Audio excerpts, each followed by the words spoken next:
বিসমিল্লাহির রহমানির রহিম।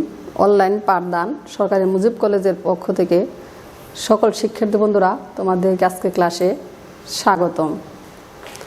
প্রিয় শিক্ষার্থী বন্ধুরা, নিশ্চয় ভালো আছো।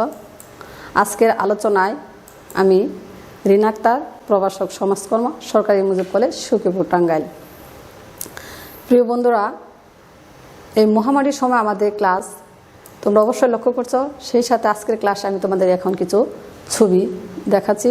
ছবি দেখলে বুঝতে পারবে আজকে আসলে আমাদের ক্লাসটা কি হবে। আজকে আমাদের সমাজকর্মের ক্লাস, ছবিগুলো তুমি লক্ষ্য করে বুঝতে পারবে ক্লাসটা এর উপস্থাপনায় কি আসছে। প্রথমে আমি তোমার একটি ছবি দেখাচ্ছি। ছবিতে বাংলাদেশ একটা কৃষি আমাদের দারিদ্রতম দেশ। এই দেশ আমাদের খাদ্যের মৌলিকপণ্যের চাহিদা অন্যতম, কিন্তু এই অপুষ্টির কারণে আমাদের অনেক ছেলে মেয়ে দেখো কঙ্কাল শাসন হয়ে যায়। সেই সাথে দেখো কিছু ছেলেমেয়েরা তাদের খাদ্যের জন্য অপেক্ষায় থাকে। আমাদের এই খাদ্য স্বল্পতার কারণেও ছেলেমেয়েদের কি অবস্থা হয়, এ থেকে আমরা বুঝতে পারবো আমাদের পাঠ ঘোষণায় আজকে আমি তোমাদের কি বোঝাতে চাচ্ছি। আমি আজকে একাদশ দ্বাদশ শ্রেণী সমাজকর্মের দ্বিতীয় পত্রে তৃতীয় অধ্যায়ে পড়াবো পুষ্টিহীনতা বা অপুষ্টি, ম্যালনিউট্রিশন। তাহলে আমাদের আজকের ক্লাসটা হচ্ছে আমাদের পুষ্টিহীনতা। শিক্ষার্থী বন্ধুরা, তোমরা লক্ষ্য করো এই পাঠে আমরা কি কি শিখতে পারি। এই পাঠ ঘোষণায় দেখো অপুষ্টির ধারণা আমরা ব্যাখ্যা করতে পারবো, অপুষ্টির কারণ বর্ণনা করতে পারবো, অপুষ্টির মোকাবিলায় সমাজকর্মীর ভূমিকা ব্যাখ্যা করতে পারবো। প্রিয় শিক্ষার্থী বন্ধুরা, অবশ্যই লক্ষ্য করছো আমি আজকের পাঠে কি তোমাদের পড়াবো সেটা তোমাদের আমি বোঝাচ্ছি। তবু এখানে আমি আরেকটু বলছি যে আজকে আমাদের ক্লাসটা হচ্ছে অপুষ্টি। তাহলে নিশ্চয় আমাদের অপুষ্টিটা কি এ সম্পর্কে একটা আমি আগে তোমাদের ধারণা দিচ্ছি। প্রিয় শিক্ষার্থী বন্ধুরা, তোমরা লক্ষ্য করো অপুষ্টি একটি সামাজিক সমস্যা, বিশ্বে উন্নত ও উন্নয়নশীল দেশের মানবিক সমস্যাও বটে। আমাদের দেশ একটা উন্নত দেশ নয়, সেটা অনুন্নত উন্নয়নশীল দেশ হিসাবে বিবেচিত। এখানে আমাদের বেঁচে থাকার জন্য মূলভূত মানবিক চাহিদার আমাদের 6টি, সেটা অবশ্যই প্রয়োজন। অন্যতম এক নাম্বার হচ্ছে আমাদের খাদ্য, কিন্তু এটার যদি ঘাটতি হয় কিংবা খাদ্য পুষ্টি উপাদান আমাদের কিন্তু 6টি, সেটা হলো শর্করা, ভিটামিন, খনিজ লবণ, স্নেহ পদার্থ, পানি। এদের যে কোনো একটিও যদি আমাদের পুষ্টির অভাব পড়ে তাহলে আমাদের মানব বৃদ্ধি বিকাশের আমাদের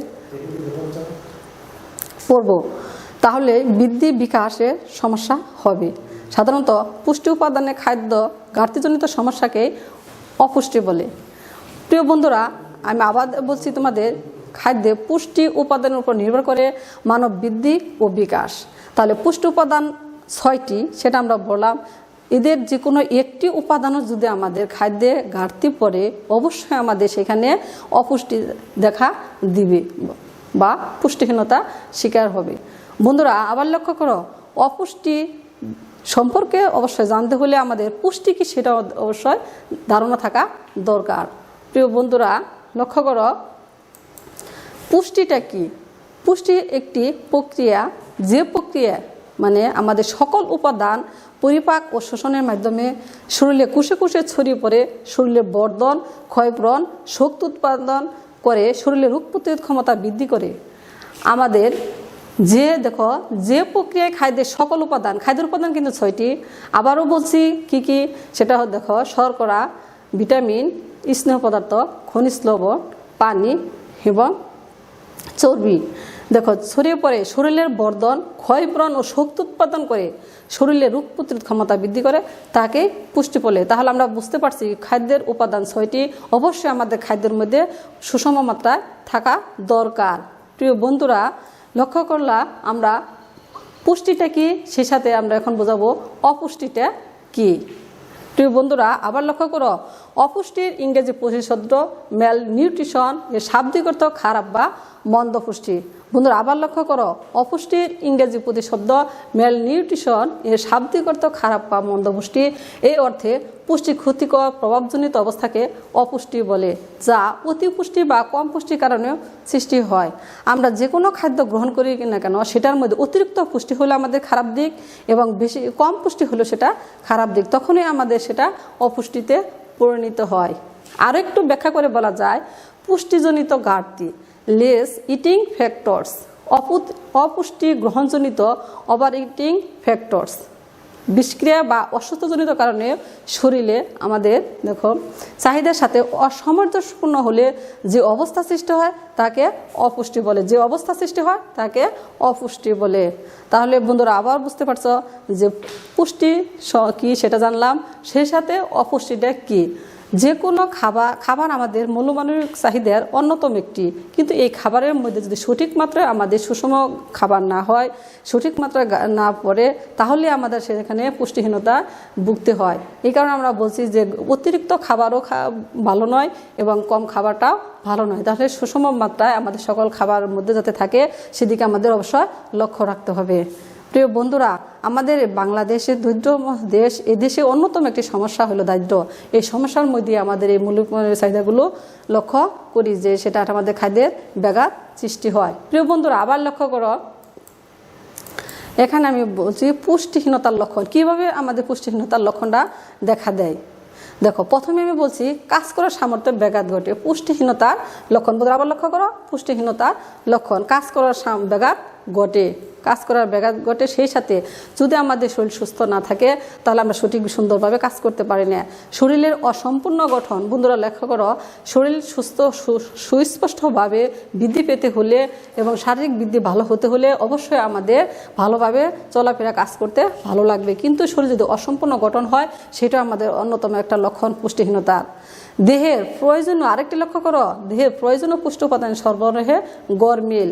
আমাদের দেহের প্রয়োজনীয় পুষ্টি উপাদান থাকা একান্ত প্রয়োজন। যদি সেটা সঠিকভাবে উপাদান যে কোনো একটিরও ঘাটতি হয়, সরবরাহে গরমিল হয়, তাহলে আমাদের কখনোই পুষ্টি পাবো না, সেখানে অপুষ্টিহীনতা পাবে। মানে পুষ্টিহীনতার লক্ষণ হিসাবে এটি অন্যতম বিবেচিত হলে বলে মনে হয়। প্রিয় বন্ধুরা আবার লক্ষ্য করো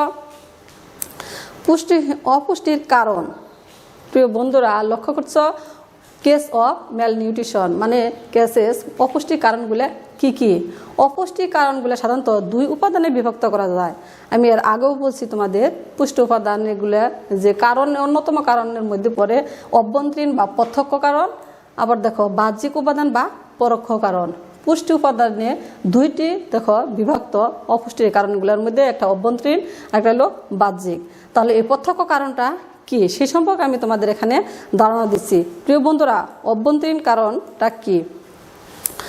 অভ্যন্তরীণ কারণ দেখো কি, অভ্যন্তরীণ বলতে শরীরের জন্য প্রয়োজনীয় খাদ্য উপাদানকে বোঝায়। আমাদের শরীরে যে সমস্ত খাদ্য প্রয়োজনীয় সেটা অবশ্যই বোঝায়। যেমন অন্যতম একটা উপাদান হলো আমিষ বা ক্যালোরির ক্রমাগত ঘাটতি। তো আমিষ বা ক্যালোরির যদি অন্যতম খাদ্য উপাদান এটা ঘাটতি পড়ে তাহলে কি কি লক্ষণ দেখা দিবে প্রত্যক্ষ বা অভ্যন্তরীণ কারণের মধ্যে? প্রিয় বন্ধুরা আবার লক্ষ্য করো কি কি ঘাটতি দেখা দিতে পারে। দেখো, রক্তে গ্লুকোজের পরিমাণ হ্রাস, রক্তে গ্লুকোজের পরিমাণ হ্রাস। রক্তে যদি গ্লুকোজের পরিমাণ কম থাকে সেটা আমিষের কারণেই হয়, অন্যতম কারণ। সেটা এই কারণেই হলে আমাদের শিশুরা অবশ্যই তারা কি করবে না, বৃদ্ধি হতে পারবে না, মস্তিষ্কের বিকাশ ঘটবে না। তাহলে অন্যতম কারণ হিসেবে এটা আমরা বিবেচিত করতে পারি। তাহলে শরীর বৃদ্ধি বিকাশের জন্য অবশ্যই রক্তে সঠিক গ্লুকোজের পরিমাণ থাকতে হবে। অপুষ্টি কিন্তু এটা অন্যতম প্রত্যক্ষ কারণ। এটা কোন কিসের কারণে হয়? আমিষ বা ক্যালোরির ক্রমাগত ঘাটতির কারণে হয়। আরেকটি কারণ দেখো শরীরের তাপমাত্রা হ্রাস। প্রিয় বন্ধুরা শরীরের তাপমাত্রা আমাদের সকলকে সুস্থ স্বাভাবিক থাকতে হয়। যদি 35.50 এর নিচে থাকে তাহলে তাই হাইপোথার্মিস একটা দেখা দেয়। তাহলে এই কারণে আমাদের শিশুরা অবশ্যই তারা মৃত্যু পর্যন্ত করতে পারে। তাহলে এটাও আমাদের অন্যতম একটা প্রত্যক্ষ কারণের মধ্যে যে খাদ্য আমিষ ক্যালোরি ক্রমাগত ঘাটতির অন্যতম একটা শরীরের তাপমাত্রা হ্রাস পেলেও সেটা আমাদের কি করে বাচ্চাদের মৃত্যু পর্যন্ত ঘটাতে পারে। প্রিয় বন্ধুরা আবার লক্ষ্য করো শরীরে পানি স্বল্পতা ও ডায়রিয়া। পানির স্বল্পতা ও ডায়রিয়া এটাও আমাদের কিন্তু ক্যালোরি বা আমিষ বা ক্যালোরির ক্রমাগত ঘাটতির কারণে হয়ে থাকে। সেটা ডায়রিয়া হলে আমাদের বাচ্চাদের সঠিক বিকাশ হয় না, তারা দুর্বল হয়ে পড়ে।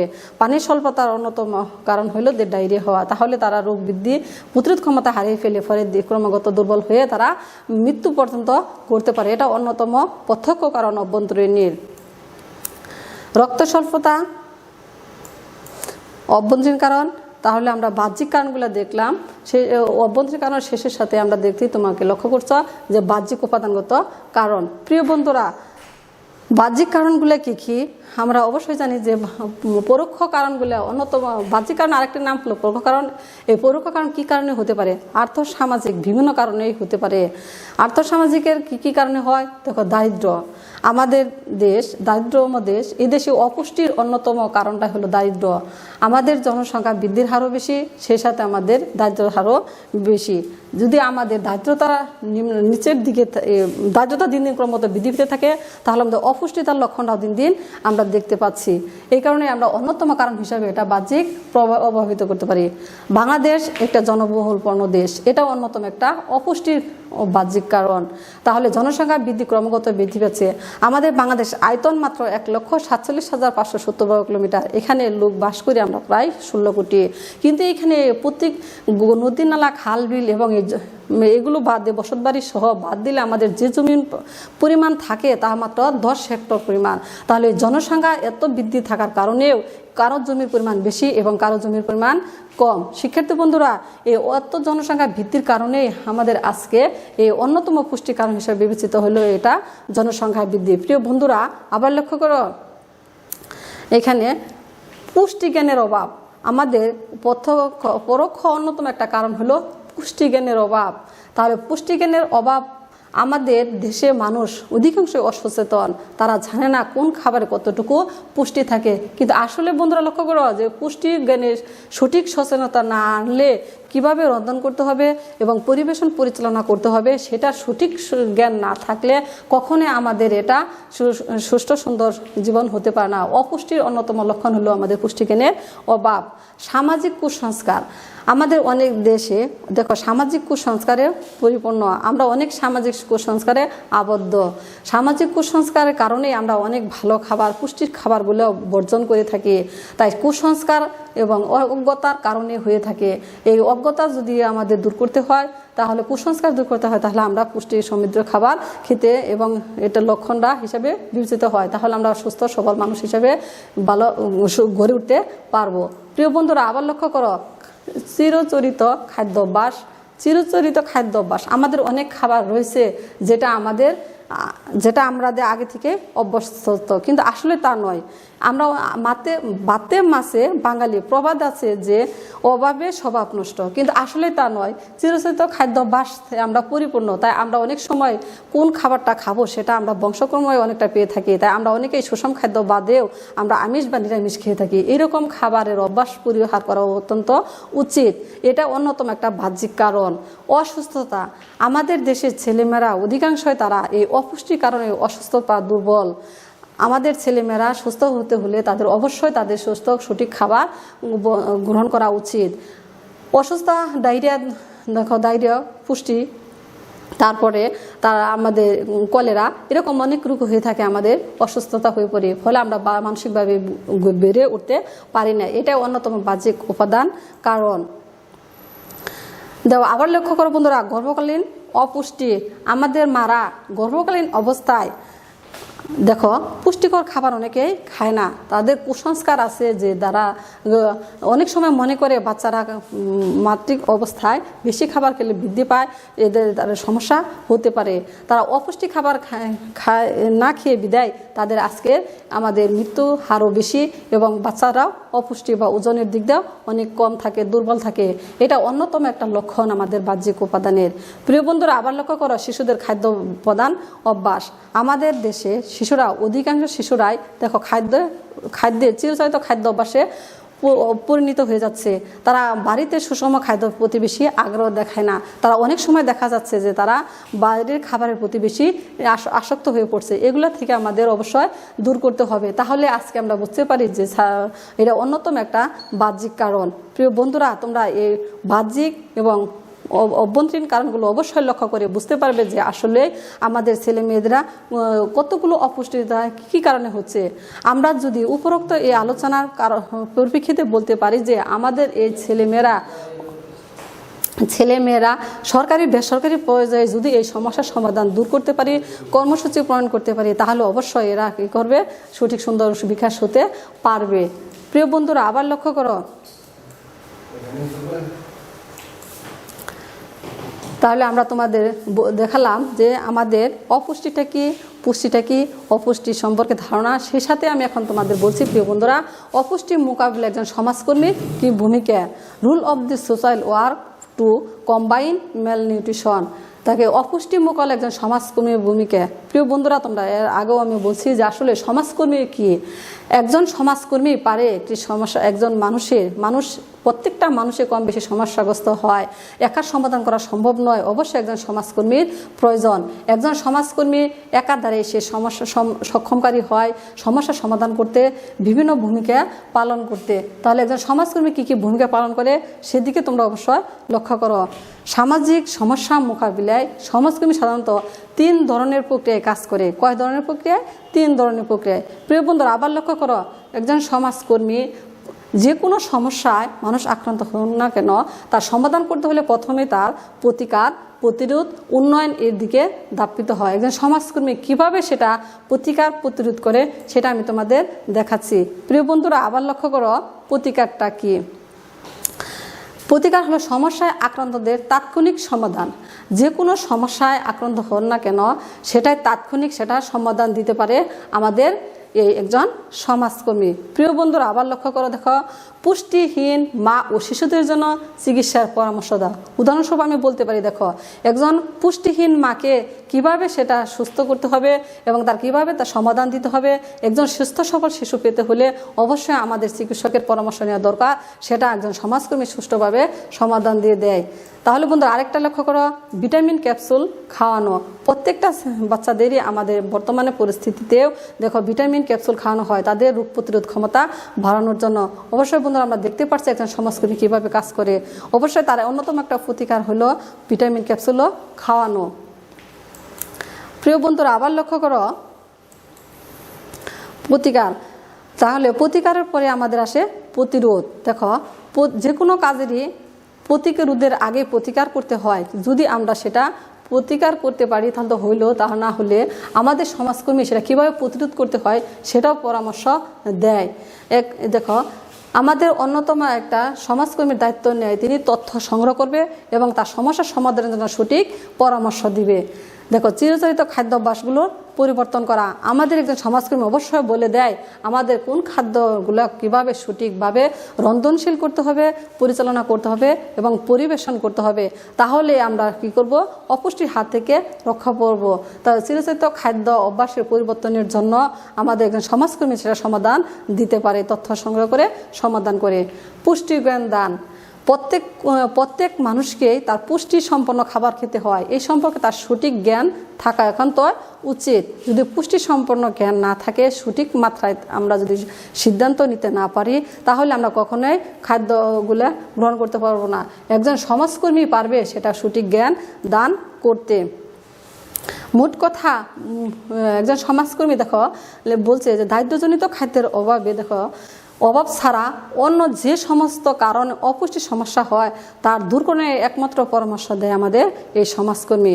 তাহলে দারিদ্র্যময় এই দেশে আমাদের যে কোনো খাদ্যের অভাব ছাড়াও যদি কোনো সমস্যা আক্রান্ত হয়, সেটা মানে আমাদের খাদ্য উপাদান কিন্তু 6টি, তুমি আগেও বলছি, এদের সমস্যায় যে কোনো একটি আক্রান্ত হলেও আমরা সেটা পরামর্শ পেতে পারি একজন সমাজকর্মীর মাধ্যমে প্রতিরোধ পেয়ে থাকি।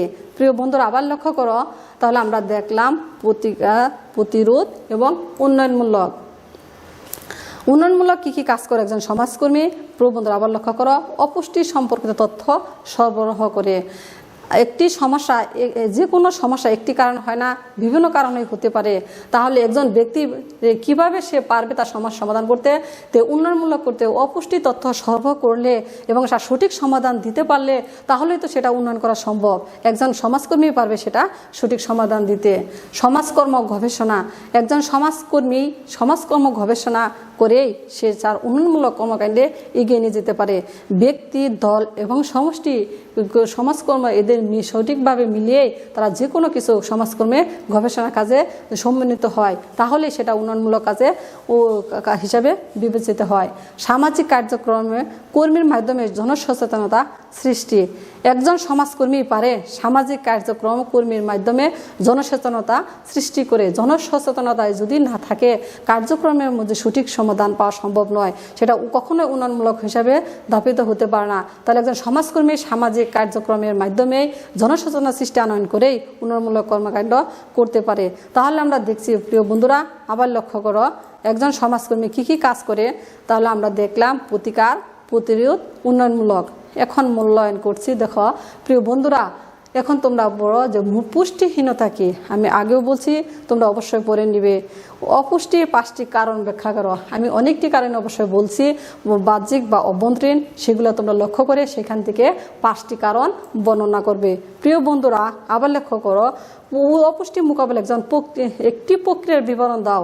অপুষ্টি মোকাবিলায় অনেকগুলাই থাকতে পারে, তার যে কোনো একটি প্রক্রিয়া নিয়েই তোমরা একটা বিবরণ আলোচনা করবে। প্রিয় বন্ধুরা, আমি এখন তোমাদের কিছু বাড়ির কাজ দিচ্ছি। খাদ্য উপাদানগুলোর নাম লেখো। দেখো খাদ্য উপাদান আমি কিন্তু তোমাদের আগেও বলে দিচ্ছি, এর এখন তোমরা অবশ্যই সেটা লক্ষ্য করবে এবং তোমরা শিখে নিবে যে খাদ্য উপাদানগুলোর নাম কি কি। সেই সাথে আরেকটি দিচ্ছি, দেখো লক্ষ্য করো, অপুষ্টি মোকাবিলায় কি কি প্রতিরোধমূলক ব্যবস্থা গ্রহণ করা যেতে পারে। কি কি অপুষ্টি মোকাবিলায় কি কি প্রতিরোধমূলক, প্রতিকার, প্রতিরোধ, উন্নয়নমূলক, 3টি একজন সমাজকর্মী পারে। তার প্রতিরোধ কি কি অবশ্যই সেটা তোমরা আলোচনা করবে এসে। তাহলে প্রিয় বন্ধুরা, আজকে আমাদের ক্লাস ছিল অপুষ্টি। সে অপুষ্টি মোকাবিলা একজন সমাজকর্মী, এর কারণগুলো কি কি, প্রভাব, সে সম্পর্কে বললাম। এখন আমি তোমাদের সকলকেই বলি, ভালো থাকো, সুস্থ থাকো, সামাজিক দূরত্ব বজায় রাখবে। সকলকেই ধন্যবাদ জানিয়ে আজকের মতো আমি আমার ক্লাস শেষ করছি। ধন্যবাদ। আসসালামু আলাইকুম।